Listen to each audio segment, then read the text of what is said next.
Hi there, this is Nayumi Cee once again and welcome back to my channel. So for today's topic, I'll be sharing with you the 50 possible questions that will be asked to you if ever that you apply in Concentrix. So the reason why I am creating this video is because I've seen a lot of you guys requesting or at least researching topics or contents about Concentrix.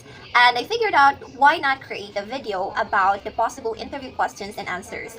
In fact, I already created a lot of interview questions and answers, but at this time, I kind of collated all of the questions and I also tried to remember what are the questions that was asked to me when I was interviewed at Concentrix. So I'll include everything. This is beginner friendly and this is also for veterans, and this also applies to either CSR or TSR. So yes, if you're interested with that, then yeah, let's begin.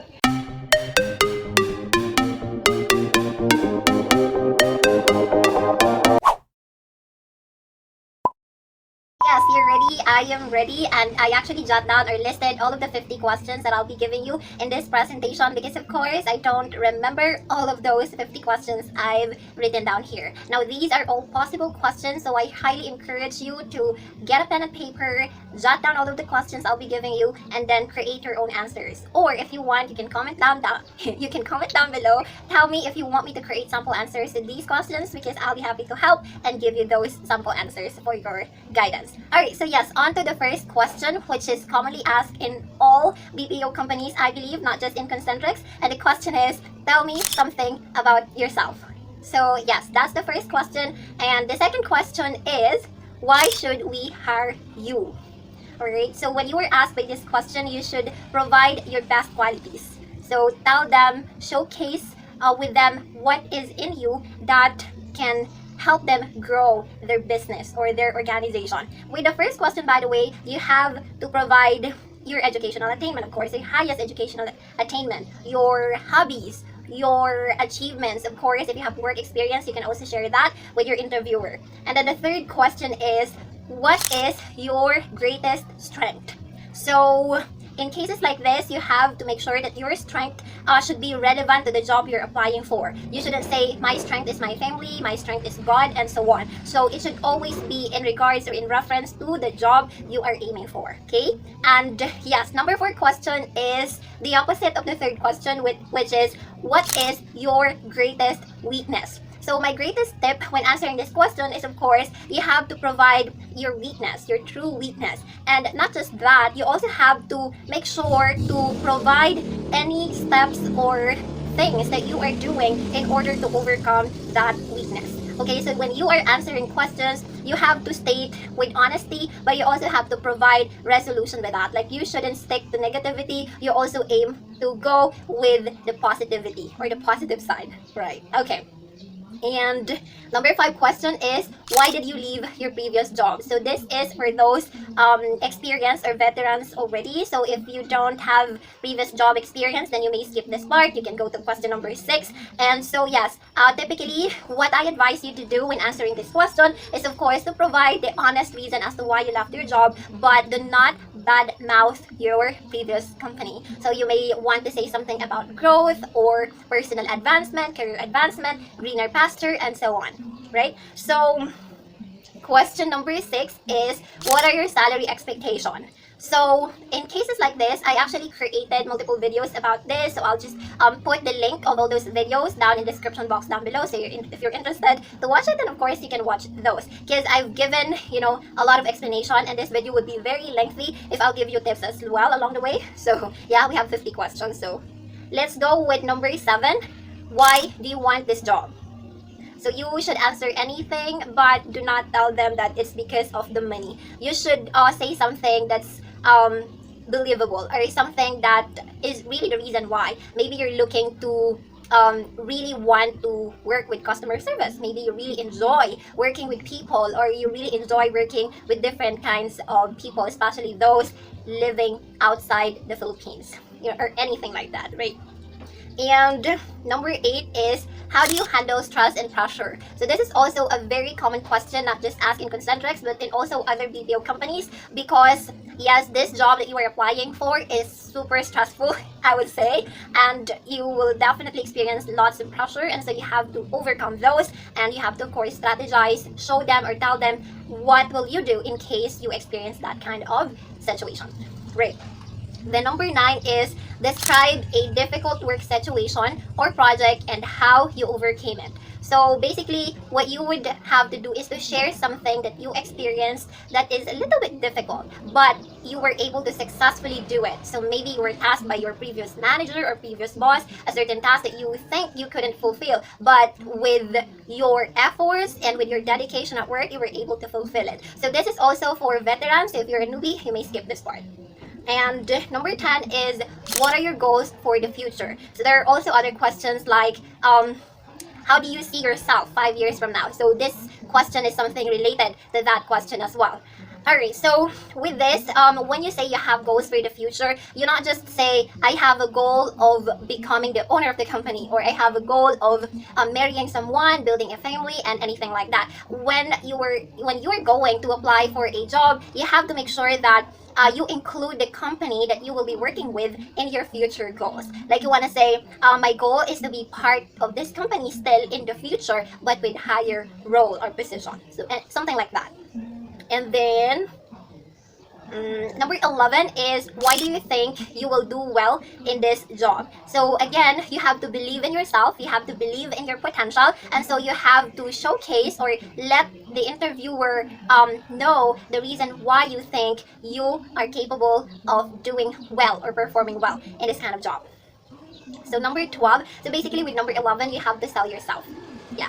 Number 12 is, why do you see BPO as your career? So this question is typically asked if, for example, you are a degree holder. You finished a bachelor's degree. Just like me, if you've graduated in high school, senior high school or college, then you will be asked by this question, because supposedly if you graduated in college, you have a degree. For example, you graduated as Bachelor of Science in secondary education, for example. So you are supposed to become a teacher. Why are you going to pursue your career in BPO? So you should cite an example that's realistic and also something that's believable. Okay, so number 13 would be, why do you want to join in Concentrix? So might as well, the best advice I can give you is to do research prior to applying, so at least you have an idea about the company's accomplishments, achievements, and so on, so you can give that to them. And number 14, what is important to you, money or success? So I believe I created a video about this already, and so I'll link the description box. I'll put the link in the description box down below, right? But for me, more important is, of course, success, because with success comes money, right? Yeah. So what's the other question? Pardon. Number 15. Tell us of what you know about our company and its culture. So again, best if before you go for an interview, you do research first, okay? Don't just apply and go for an interview without doing anything, because if this question will be asked to you and you weren't able to provide any good answers that is related to their vision, missions, and goals, then baka maligwa ka, girl. So you're okay. So number 16 is, are you planning to go for further studies? So again, this is also for those applicants who are college graduates. Are you going to pursue master's degree? Are you going to take your board exam? So these kind of things, right? So yon. Number 17, describe your 5 best characteristics. So you should give 5 characteristics at least that are aligned to your job. Maybe one of those is that you are patient. Number 2, maybe you are an early bird or you are punctual, and so on. So those traits, those characteristics that matter in the BPO world. Okay, and then, are you willing to work for long hours or render an overtime if the company demands that from you? So you should say yes to this. This is actually a situational or behavioral type of question, and my greatest tip with us is to say yes and yes and yes if you want to get hired. With overtime, by the way, the company will rarely ask that from you. I think when my 1 year of stay in the company, I was asked to render for only 1 time, and that's it. It's only 1 time. Once a year lang naman, so okay lang yun. Number 19 is, can you work independently? So in the BPO world, you will be working with SMEs or subject matter experts, wherein if you don't know the process, then you can simply ask them. But there are also certain BPO companies that doesn't have any SMEs. So you really have to work on yourself. You have to focus on the tools that was given to you as well as your knowledge base. So this also applies to those who are applying in a work from home setup. So if you are applying that kind of setup, of course, you are not going to work in a production floor. You wouldn't be able to seek help from your teammates or team leader. So you have to do it on your own. So yes, can you work independently? The answer for that should always be a yes.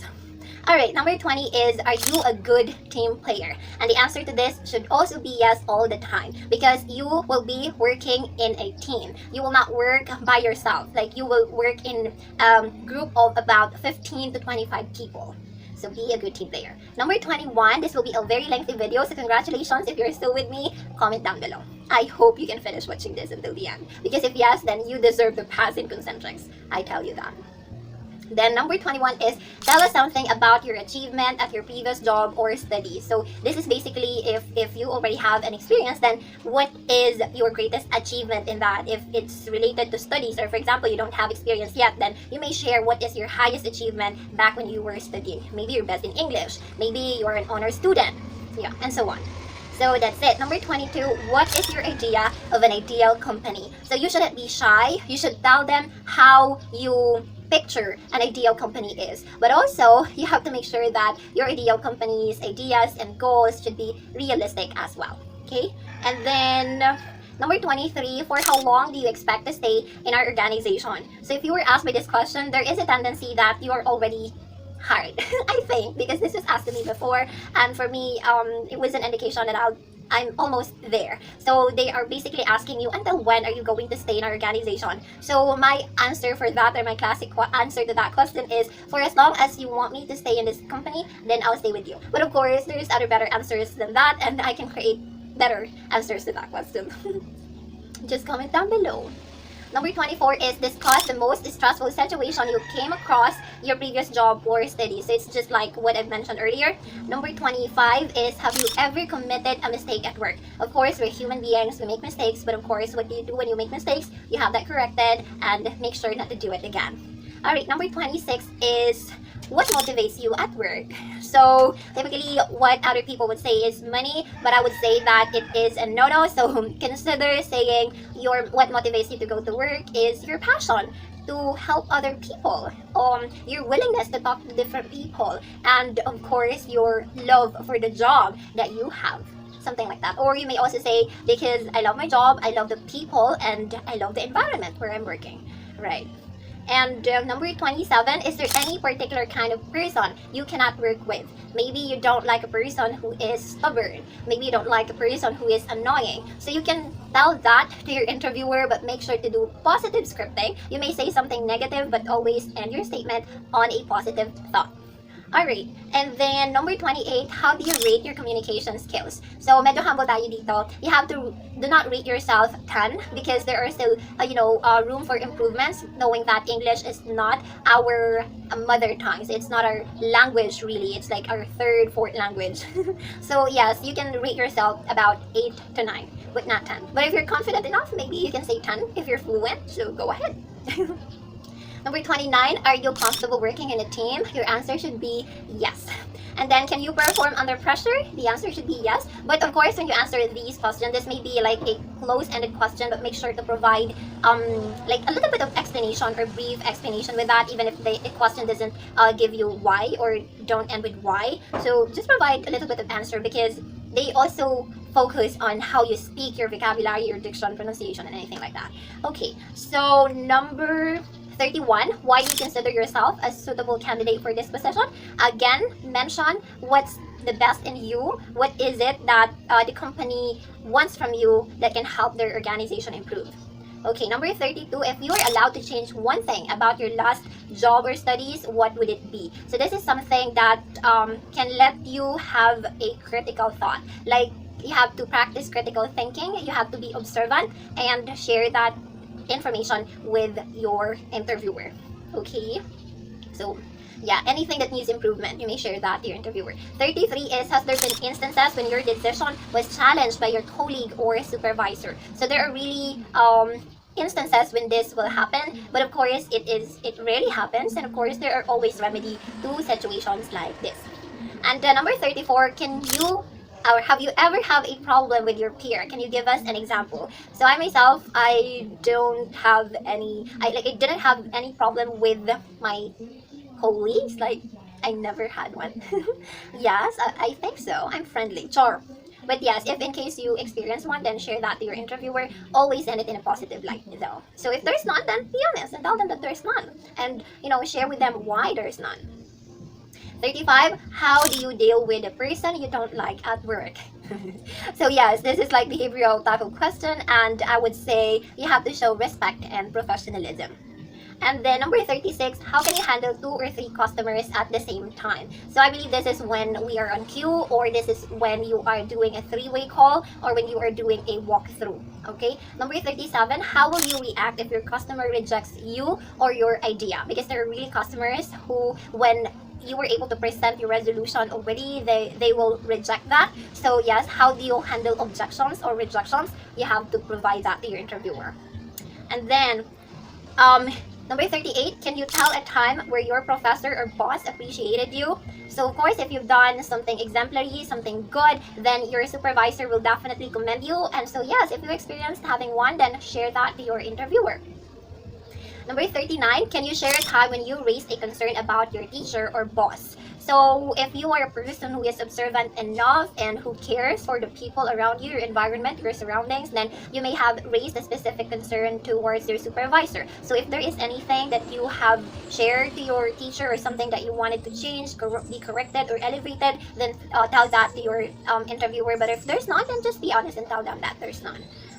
Number 40. So what was the reason why you leave your previous employment? So this was asked to me when I applied in VXI, but since I was a newbie back in Concentrix, then of course this was never asked to me. But basically, if you will be asked with this question because you already have a call center experience or any experience, even if it's not related to call center, then you have to be honest, state the reason, and just be positive with it though in terms of delivering it. So number 41, if someone will provide you feedback, whether negative or positive, how will you react? So when I am creating videos, of course, there is a mix of emotions. There are different kinds of people who would react from my videos. Some would perceive this video as positive, some would react negatively. And I accept both of them. I'm grateful for them and I appreciate their time. And if you will apply it to the job you're applying for, then might as well say that you appreciate any feedback, may it be constructive or destructive, because there is something that you can learn off of it. Alright, so it's 23 minutes already, so I'll make this quick. How do you handle irate customer? I have a video about this, so I'll put the link in the description box down below. Number 43, what made you interested in becoming an agent in the BPO industry? So if you were a teacher, why did you switch to BPO, or why did you change careers? So tell them the reason why. Number 44, what are your accomplishments in your previous work, and how will you be able to use that as your advantage while working in this company? So if you were able to perform well in your previous company, what will you do to bring that performance in this company you are applying for? Number 45, what will be your future goals 5 years from now? So this is something related to question number 5, I think, so I wouldn't explain this. Number 46, what will be your game plan if you will not be accepted? So you should have plan A, plan B, and plan C, but in cases like this, you have to say, I would reapply in case I will not pass in this interview because I really wanted to be part of your company. Like, don't say I'll apply to another company if you want, if you wouldn't accept me. So that is what we'll do typically. But if you want to show genuine care and passion for this particular company, then you say the first one I've mentioned. Number 47, what is your idea of a call center agent? So of course you should have an idea what we do in BPO before you get to apply and tell them. So as for them to say that, okay, she is a newbie, but she knows what she's saying, she did research, and so I'll give her a chance. Number 40, 8 is, what do you think would be the biggest challenge as an agent? For me, the biggest challenge for me is the time. Yeah, that is for me a challenge, but I'm trying to overcome it. Number 49, what is the difference between prepaid and postpaid? So this is for technical aspirants or technical agents. So you should have an idea what is prepaid and what is postpaid. Number 50, which is better, Android or iOS? So what's the difference? Is it Apple or Android? So yeah, you go with that. And that is it, you guys. I'm hoping that all of you were able to reach this far. I appreciate if you were able to reach this far. Comment down below if you want me to create part 2 of this video and provide you sample answers. And yeah, if you like this video, give this a like. If not, then give this a thumbs down. That's fine. And yeah, I'll see you again next time. Take care always, guys. Bye.